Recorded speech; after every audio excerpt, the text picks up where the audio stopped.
housings and stuff like that. We try to design and make everything in-house. That's awesome.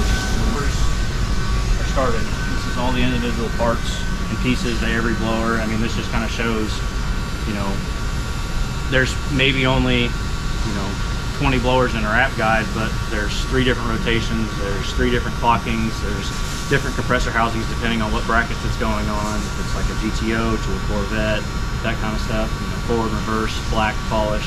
There's so many options that we have over 20,000 part numbers in our whole facility with over 250 kits for every kind of vehicle, every kind of racing, street driving, whatever you guys want to do. Wow. Sure expanding. This is where the magic happens.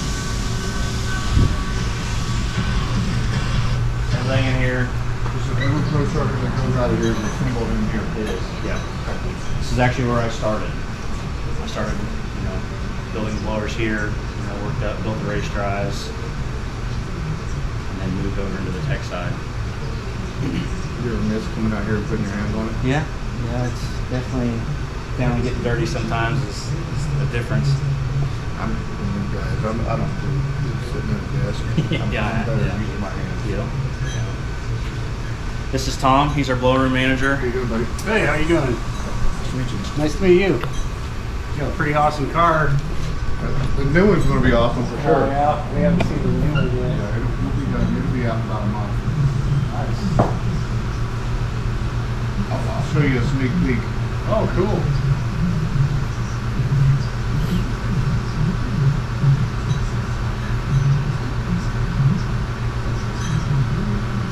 Everybody knows. I mean, it's 70 Chevelle is what it is. But I haven't shown anybody what it's going to look like.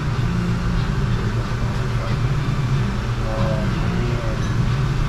That's awesome. Nice. Cool.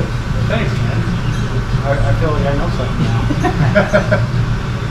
So every blower is built, you know, from the casting with that machine down there being machined, you know, all the individual bearings and gears and all that stuff.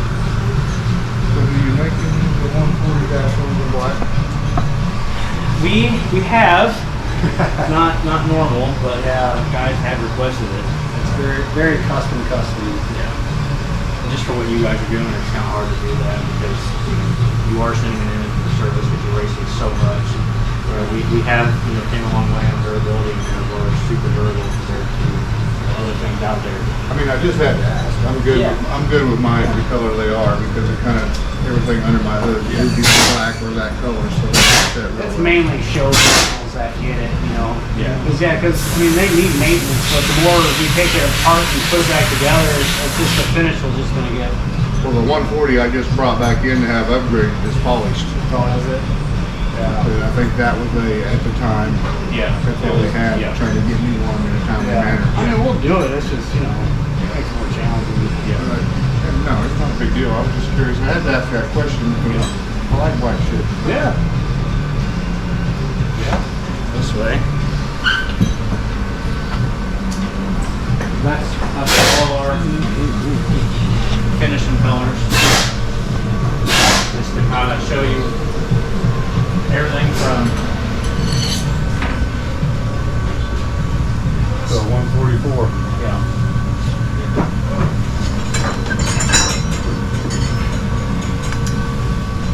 So this would be like our B1 Harley blower we have for all of our Harley kits, and then this is obviously the infamous 144. So I've seen his eyes twitch when you said Harley. He has a Harley. Yep. Yeah, we should do We've that. got one over there. I'll show you. We should do that. Yeah. So every See impeller. his little wheel growth spinning. I was looking at how to turbo it last night. Yep, we've got it all. All the blue bins are all of our, you know, services and upgrades and stuff like that. The guys will send them in for any kind of, you know, service. They'll get tore down. Our bins.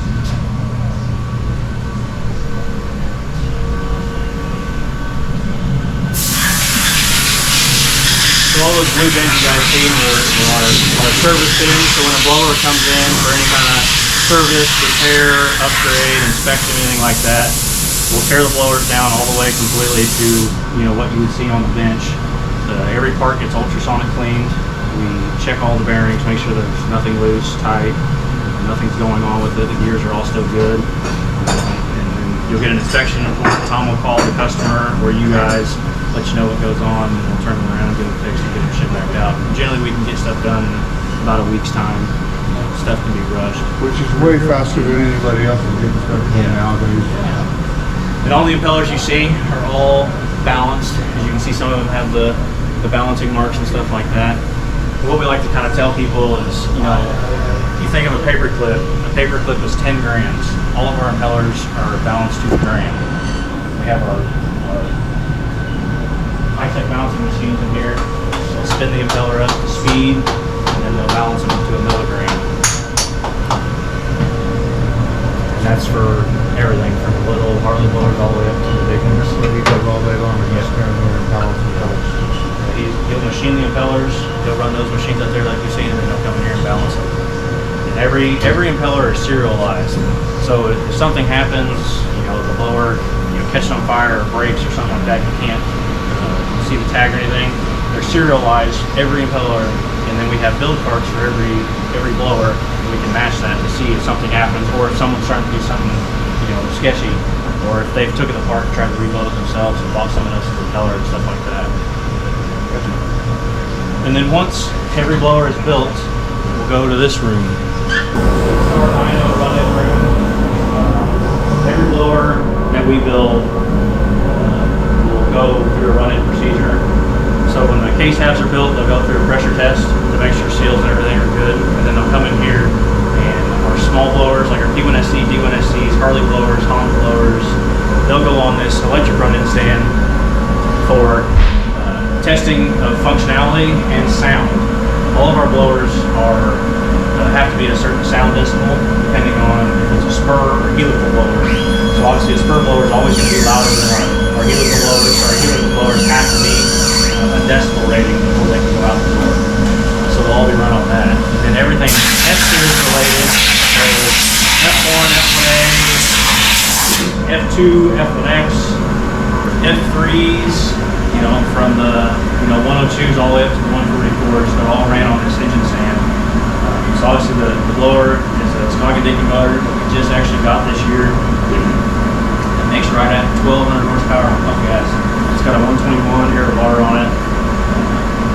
And that just shows that blower that's on the front that we're just free driving to run in to make sure it's working, not leaking, do anything like that. It takes that kind of power to turn some of those blowers.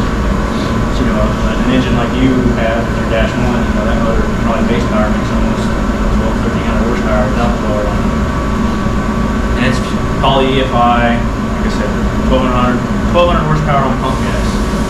Nice. And we'll run, you know, 10s, 20 blowers a day on that or on that stand.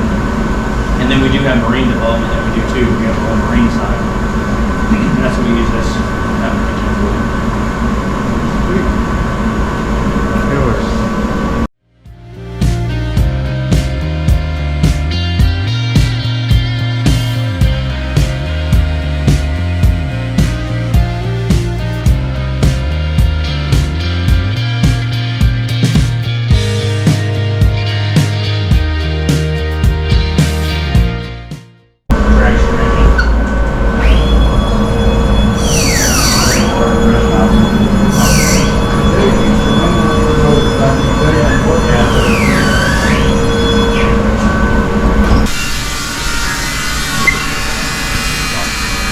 That is our QA room. Obviously it's dark, so every individual piece, impeller, component after it's machined will go through our QA procedure, which we have two machines that'll go in and check every bore to our print that we put in the system, and then they'll go through and everything is checked from sheet metal parts for intercoolers to the blower parts to brackets. Everything is checked through QA.